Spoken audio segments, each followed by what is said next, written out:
I am Rebecca from ChemKnits, and today we are going to dye some wool-based yarn using some interesting brands of single-serve drink mixes. Now, I've dyed a lot of yarn with KoolAid packets over the years, and I believe I've used Crystal Light or similar drink pouches in the past, but I was intrigued by all of these different brands, and hopefully we have some nice colors here. Now, looking through all of these drink mixes, what we're looking for in the ingredients is citric acid.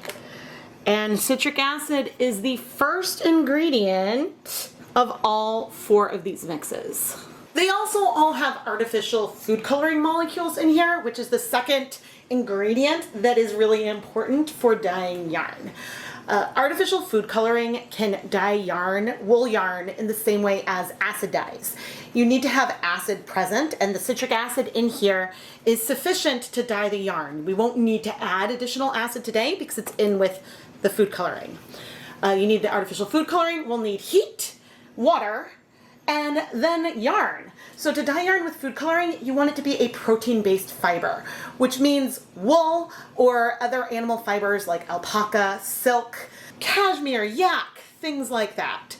This unfortunately will not work on plant-based fibers like cotton or linen, or on synthetics like acrylic or polyester. However, nylon does have a chemical structure similar to the animal fibers. It's a polyamide, similar to proteins, and so you can dye nylon with food coloring. Let's go ahead and open these up and see. I don't think there's many packets in each of them, but we've got these little packet guys. And in theory, we have a blue, a purple, maybe some kind of pink. Ooh, the Skittle ones are super pretty.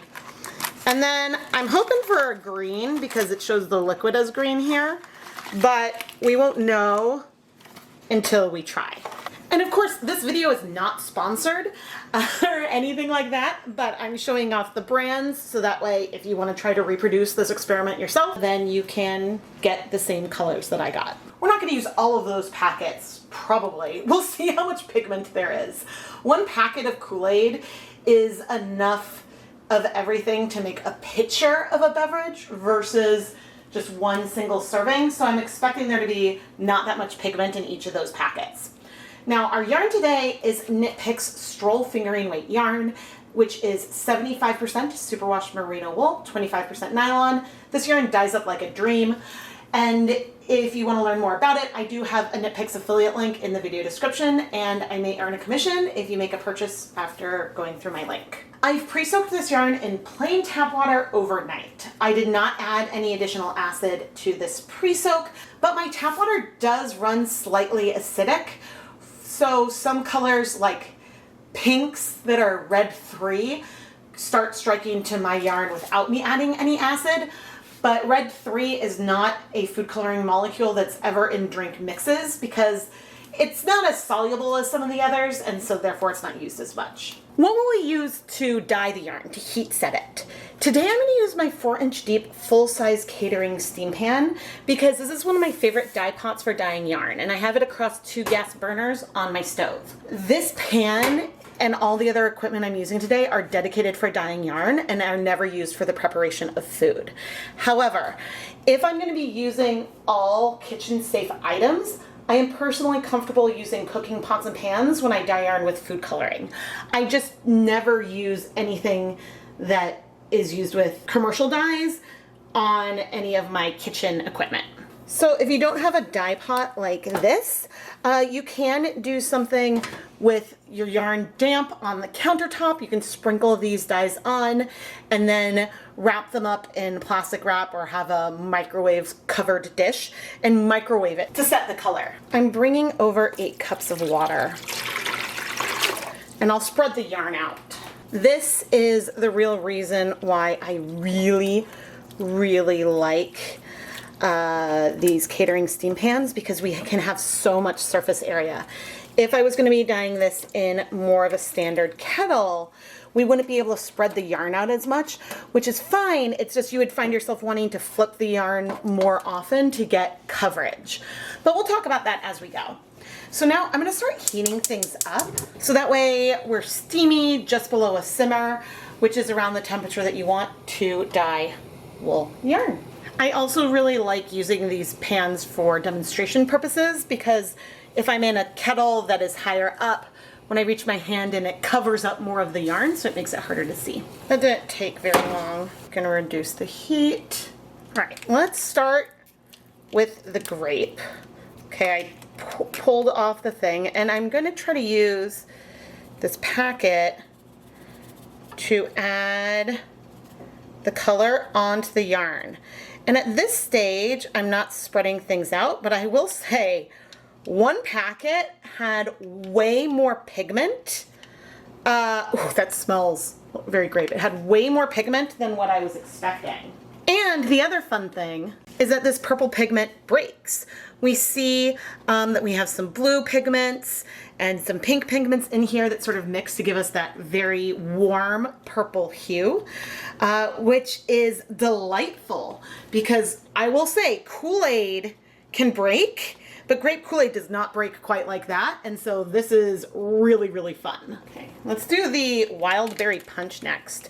If my goal today were to get, oh, I'm struggling to get that all the way off. I had to grab some scissors. If my goal today was to get speckles, I would recommend removing some of these powders from the container, adding it to a cup or something, and then using your fingertips to sprinkle the dye on. Now this wild berry punch color is very, very similar. I would have to dissolve them to know if they're actually different. Maybe this one is more pink, but we also have a lot of blue and red speckles in there. If you're curious where I got these, I did buy these from a Dollar Tree. Okay, next up is our blue raspberry, which looks like it's just gonna be the bright blue. There are not very many food coloring pigments that are available that are approved for human consumption in the United States. So there aren't that many different colors that you have to play with. And as I grab the green, you'll notice that things are feeling a little less pigmented. Some of these colors are spreading. And it's odd to me that the pinks are the ones spreading more than the blues. That's not what I often see. But we're rolling with it and seeing what these colors do. Typically reds strike faster, but I didn't have any acid in here yet. The only acid present is the acid that's coming from the citric acid that is in these containers. So are we gonna be a yellow? I think. I mean, it did say that it was citrus, so I'll say that there's a lot more color in here than I was expecting. I was hoping for a green. There's no blue in this, but we can make green by layering the yellow with our blue as we proceed. So I was starting to say about acid. All of the acid in here is the result of the dye we just added. So if we want to add more and more color to our yarn, as we add more dye, we are also going to be adding more acid. So that means that as time goes on, things could strike faster and faster than what we might see initially. This pink spread though, that's something that I often only see with high acid. But let me go take a closer look at some of these ingredients. I didn't look at this. So that wild berry punch had vegetable juice color and blue one. The vegetable juice color is not gonna dye the yarn. That is something I should have paid attention to when I bought the mixes. Darn it. The sun-kissed grape also has vegetable juice for color. Aw, man. Now, both of those do have blue one in there. Yeah, and this Starburst one has blue one in there. And our yellow citrus friend has yellow 5 in it, which is giving us that yellow. But this means that a lot of those pink colors may stain the yarn, but probably are going to get rinsed out, which is a bummer because I didn't pay attention to the mixes I got. So this is in contrast to grape KoolAid, which has red 40 in addition to the blue one. And even this berry blue typhoon Hawaiian punch has red 40 and blue number 1 in it. So remember at the beginning when I said that you should check your ingredients? You should check those ingredients. There are people that have issues with consuming artificial red dyes. I don't know a ton about that, but so there are reasons why. I think that there are people that don't want it in drink mixes. And I mean, I think it's probably better that the color comes from vegetables, but you can see that that pink is spreading. And I think that that is all that is spreading here. The other colors have struck to the yarn. So what I'm gonna do, you know, some of it might be staying, but I have a feeling it's not gonna be color fast. Oh dear. It could be a little bit wash fast. I mean, some of it seems to be sticking in place, at least a little bit. So let's go ahead and dye this using a bunch more packets and see where we end up. My hypothesis is that this vegetable pink color will either wash out with soap and we might have to wash this yarn a long time, or it might shift to a brown. So that's just something to keep in mind, and it makes this video completely different from what I had originally planned. Now, I'm adding more packets, sort of randomly approaching the colors a little bit more than what I did on that first side, just so that way we can end up with some really pretty yarn. I did go ahead and wait around 5 minutes before flipping the yarn to add more dye to the other side, and hopefully we'll end up with some nice greens because I'm going to try to layer the colors and spread them out a little bit more. But it's worth noting that the color penetration is fairly shallow because, with the exception of those pinks, the dyes are sitting sort of on the surface where they dissolve, and so they're sort of sticking to the yarn there versus spreading through. You could use a spoon to try to move it through more, but because the citric acid is with the food coloring, it's harder to spread. To spread the colors more, you would want to have less acid present, which means that you probably don't want to be using a drink mix. You may want to be using a gel or liquid food coloring that you mix yourself. I have a ton of different food coloring dyeing videos here on the channel, but if you'd like to see more, please let me know down in the comments below.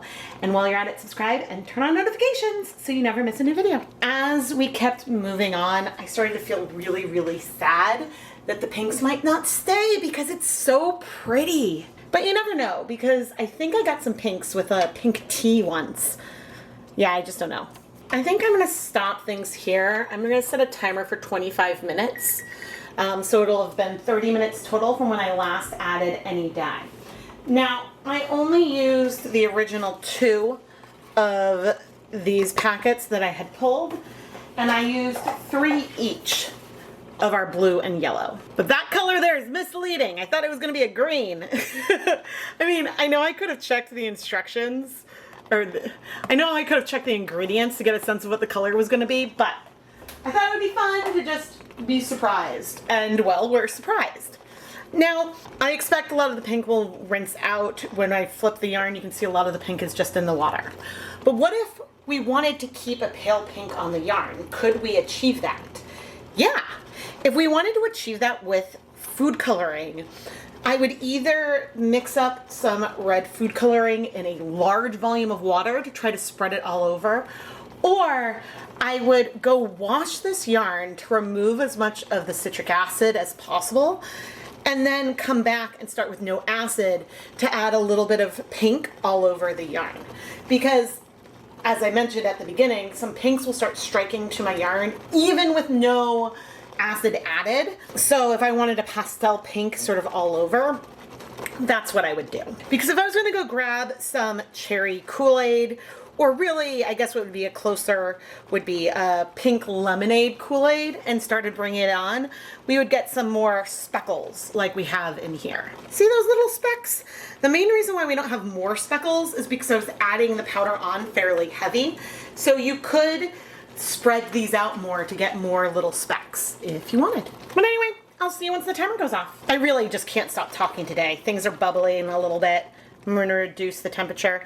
I'm not worried about anything burning because we have a lot of water in here, but you could add more water if you were concerned. However, I came back to say this is a reason why it's fun to play around with different brands of drink mixes or acid dyes. Because at least with an acid dye, you know you're going to dye your yarn, but it's fun to play around with different brands because sometimes you don't know what to expect, and maybe the effects we got are the effects that you are looking for.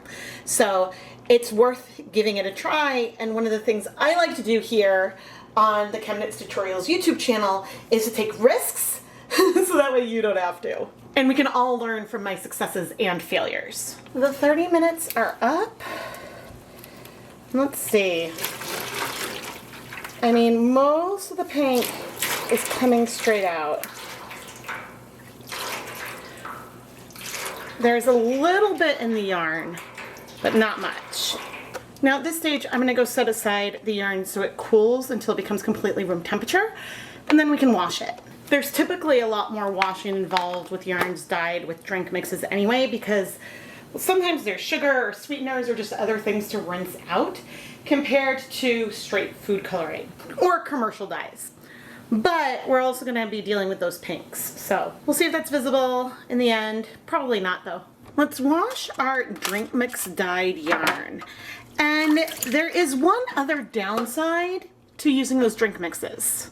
And that is the odor. I smell a sort of very sweet scent. And yeah, it's funny. It's strong. Most of that pink just came straight out. The scent is a little strong, but it's not that it's bad. It's just a little overpowering. Okay, I do still see a little bit of pink in there, but let's see what happens when we start adding some dish soap. Because that's the thing. There could be some staining and it could stick around, or we'll rinse out most of that pink, and maybe if it remains, it might wash out. I mean, these are superwash, there's a superwash yarn, and so you might see that pink wash out if you go and wash it. Now, I have machine wash swatches. I typically hand wash all of my hand knits, but I have washed in the washing machine a swatch that was dyed 100% with food coloring, and to my wonderful surprise, I was able to verify the wash fastness of food coloring. Food coloring isn't necessarily as light fast as commercial dyes. All right, I'm not seeing the color there. I mean, we still have some tiny hints of pink, but it's nothing like what we saw at the beginning, and I'm curious what we'll see on the dry yarn. Nevertheless, this is super fun, and I'm glad we did the project. All right, I'm gonna fill the basin again. Actually, let's add a little more soap. I will be doing a few more rinses on this than I might otherwise do with yarn, given that I'm not seeing any more bleeding right now. Yarn that was not dyed with drink mixes, I would probably stop around now. And actually, the yarn doesn't really smell like much anymore. I just smell a hint of sweetness, maybe, but like a hint. I am going to go ahead and rinse this a couple more times off camera, just for good measure. And then I'm going to put it through my spin dryer, which is basically like an electric salad spinner or the spin cycle on your washing machine to help remove a lot of the liquid. And that way it helps the yarn dry faster and it comes out a hair fluffier than if I were to hang dry it sort of damp. And then I'll come back when the yarn is dry so then we can see what it's like. But if these pinks go away with the next few rinses, I will pop back in before hanging the yarn up to dry. I just took the yarn out of the spin dryer and I'm bringing it over to show that I still see some pink hints on it. And the reason why I'm pointing this out now is that when I go film the conclusions in a couple of days, once the yarn is completely dry, if I can't find the pink anymore, then it could be that those molecules have degraded and broken down or something, and so we don't see them. But currently, there are a few subtle pink hints still. Looking at this drink mix dyed yarn, there's very, very little pink left. Although there are a couple of spots where you can still see pink, and there's some on each skein. Most of what we have is blue and yellow, and we have some pretty fabulous blue speckles in here. I know I was pretty heavy-handed with the color, but some of those blues are really pretty. Flipping the yarn over, we've got a larger patch of pink right here. I will say, this yarn does still smell sweet, like a popsicle. Normally, I don't find yarn that I've dyed to have much of an odor. And I honestly don't feel like KoolAid packets give this much residual scent, but it's been a while, so I don't know. I tend to be very sensitive towards scents, so I will try to make sure to list this in the listing, so that way, if you're purchasing this yarn, you know that it smells a little bit like drink mixes still, but I imagine that the smell will go away with time and conceivably with more washing. When twisted, you still feel some of the pink. In my opinion, if you would like to use powdered drink mixes for your projects, I recommend that you go for KoolAid packets if you can find them. I think that for the cost of one KoolAid packet, you get a lot of pigment, and normally you can get multiple KoolAid packets per dollar, whereas each of these bundles was what, $1.25? I forget what the dollar store prices are these days. Of course, it is less expensive to dye yarn with commercial dyes than it is to use food coloring. However, if you're dyeing yarn with food coloring, then you don't need to have dedicated dye equipment, and so there's less upfront investment. Now, the other, of course, benefit you get from commercial dyes is that those have been developed with light fastness and wash fastness in mind versus approval for human consumption. And so that is also something else that you should consider. But if you are looking for drink mixes, take a closer look at the ingredients, because you want the artificial food coloring in there, because that is what's going to give you your pigment on your yarn. You don't want natural pigments, natural food coloring extracts like juice extracts and things, because while those may color a beverage, they aren't going to dye your yarn in the same way. And so if the goal is to dye yarn, then that's probably not what you want. If you have any other food coloring projects you would like to see me play around with, please let me know down in the comments. Again, dyeing yarn with food coloring is how I got started. It's where I began this whole journey that you have here. And so it's really fun to go back and revisit, because I do think food coloring is a great way for beginners to play with dyeing yarn to see if you like it as a hobby before you go and invest in a lot of other tools and equipment. But if you want to know some of my favorite tools and equipment, I do have links and affiliate links down in the video description. I am Rebecca from ChemKnits, and thank you so much for watching.